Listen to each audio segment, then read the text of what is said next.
ನಮ್ಮ ಪೊಲೀಸರ ಮೇಲೆ ಹಲ್ಲೆ ಮಾಡಿದ್ರು, ಪೊಲೀಸರು ಕಟ್ಟಾಡ್ಸ್ಕೊಂಡು ಹೊಡೆಯುವಂತ ಕೆಲಸ ಮಾಡಿದ್ರು. ಮತ್ತಂದ್ರು ನಾವು ಯಾರ ಮೇಲೂ ಹಲ್ಲೆ ಮಾಡಲಿಲ್ಲ, ನಾವು ನ್ಯಾಯ ಕೇಳಿದ್ವಿ. ನಮ್ಮ ಕಟ್ಟೆಯನ್ನ ಧ್ವಂಸ ಮಾಡಿರ್ತಕ್ಕಂಥವ್ರಿಗೆ ಜೈಲು ತೋರಿಸುವಂತ ಕೆಲಸ ಮಾಡಿ, ನಮ್ಮ ಕಟ್ಟೆಯನ್ನ ಧ್ವಂಸ ಮಾಡಿರ್ತಕ್ಕಂಥವ್ರಿಗೆ ನಮ್ಮ ನ್ಯಾಯ ಕೊಡಿ, ನಮ್ಮ ಕಟ್ಟೆಯನ್ನ ಉಳಿಸುವಂತ ಕೆಲಸ ಮಾಡಿ ಅಂತಕ್ಕಂಥ ವಿನಂತಿ ಮಾಡ್ಕೊಂಡ್ರು. ಆದ್ರೆ ಪೊಲೀಸರು ನಮಗ್ ಕೊಟ್ಟು ಬಹುಮಾನ ಯಾವುದು ಕೇಳಿದ್ರೆ, ನಮ್ಮನ್ನ ರಾತ್ರಿಗೆ ಕಟ್ಲಿಗೆ ಹೋಗಿರ್ತಕ್ಕಂಥ ಸಂದರ್ಭದಲ್ಲಿ ನಮಗೆ ಉಸ್ತುವಾರಿ ಸಚಿವರ ಒಂದು ಮೇರೆಗೆ, ಯಾಕಂದ್ರೆ ಇವತ್ತು ಸರ್ಕಾರ ಇದೆ, ಉಸ್ತುವಾರಿ ಸಚಿವರ ಒಂದು ಮಾರ್ಗದರ್ಶನ ಮೇಲೆ ಜಿಲ್ಲಾಡಳಿತ ನಮಗೆ ಜೈಲು ಕಟ್ಟುವಂತ ಕೆಲಸ ಮಾಡಿದ್ರು. ಅವ್ರನ್ನೆಲ್ಲ ಕರ್ಕೊಂಡ್ಬಂದು ಜೀವ ತುಂಬುವಂತ ಕೆಲಸ ಮಾಡಿದ್ರು. ನಾವು ನ್ಯಾಯ ಕೇಳಿದ್ದೇವೆ ಸ್ವಾಮಿ, ನಾವು ಯಾರ ಹತ್ರ ಬೇಡಲಿಲ್ಲ, ನಾವು ನ್ಯಾಯ ಕೇಳಿದ್ದೇವೆ. ನಮಗೆ ನ್ಯಾಯ ಬೇಕು, ನಮ್ಮ ಕಟ್ಟೆಯನ್ನ ಉಳಿಸ್ಕೊಡ್ಬೇಕಂತಕ್ಕಂಥ ನ್ಯಾಯವನ್ನ ಕೇಳುವಂತ ಕೆಲಸ ನಾವು ಹಿಂದೂ ಕಾರ್ಯಕರ್ತರು ಮಾಡಿದ್ದೇವೆ. ನಮ್ಮ ಸರ್ಕಾರ ಇಲ್ಲದೆ ಇರಬಹುದು, ನಾವು ಸರ್ಕಾರ ಇದ್ದಿರ್ತಕ್ಕಂಥ ಸಂದರ್ಭದಲ್ಲಿ ನಾವು ನೋಡಿದ್ದೇವೆ, ಯಾರ ಮೇಲೂ ನಾವು ಕೇಸ್ ಹಾಕಲಿಲ್ಲ.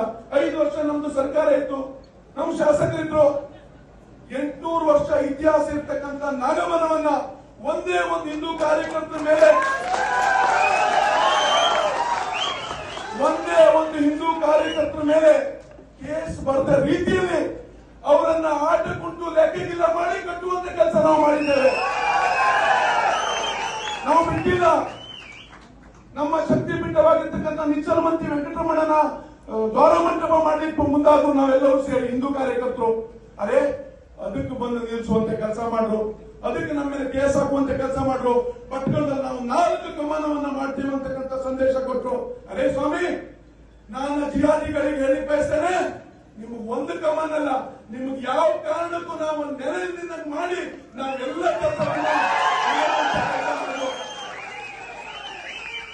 ಒಂದು ಕಾರ್ಯಕರ್ತರ ಮೇಲೆ ಕೇಸ್ ಆಗಿಲ್ಲ, ನಾವು ಅದನ್ನು ಮುಗಿಸರು, ಅವರು ತಡ್ಕೊಳ್ಳಿಕ್ಕೆ ಆಗಲಿಲ್ಲ.